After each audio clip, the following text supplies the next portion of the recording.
The first couple chapters of Paul's letter to the Romans are him beginning to construct his argument for his understanding about faith and the gospel. And in chapter 3, he is continuing to establish that whether one is Jew or Greek, or whether one is a Jew or a part of any other people group or any other faith, that everyone is guilty before God.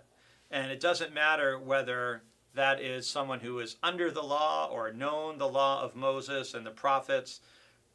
True righteousness comes through faith in Christ. This is part of Paul's argument. Our true righteousness can't come from obedience to the law because we never can fully obey it. And there's no distinction. And then our verse for today is verse 23. Since all have sinned and fall short of the glory of God. And this is part of us understanding, having a healthy and appropriate view of ourselves, that we are all sinners. None of us are perfect. We all have our flaws. We all have areas in our life that we need to grow, we need to improve. We have things in our life that perhaps we need to cut out or prune and cut off. Paul's making the argument, Jew or Greek, we've all sinned and fallen short of the glory of God. And yet, thanks be to God who provides us with an answer to the sin from which we cannot extract ourselves.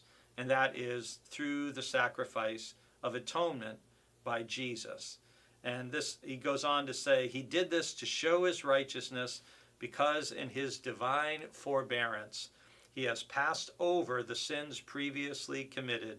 It was to prove at the present time that he himself is righteous and that he justifies the one who has faith in Jesus.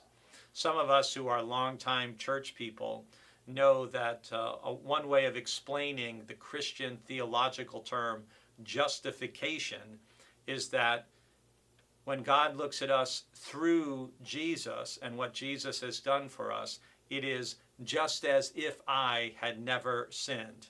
Justification by our trusting in Jesus and what he has done for us.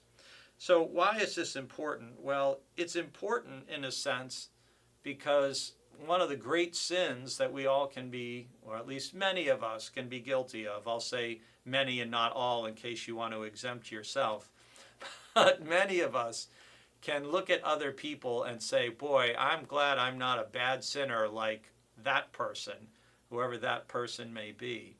And Romans 3:23 is a reminder, we all are in the same position.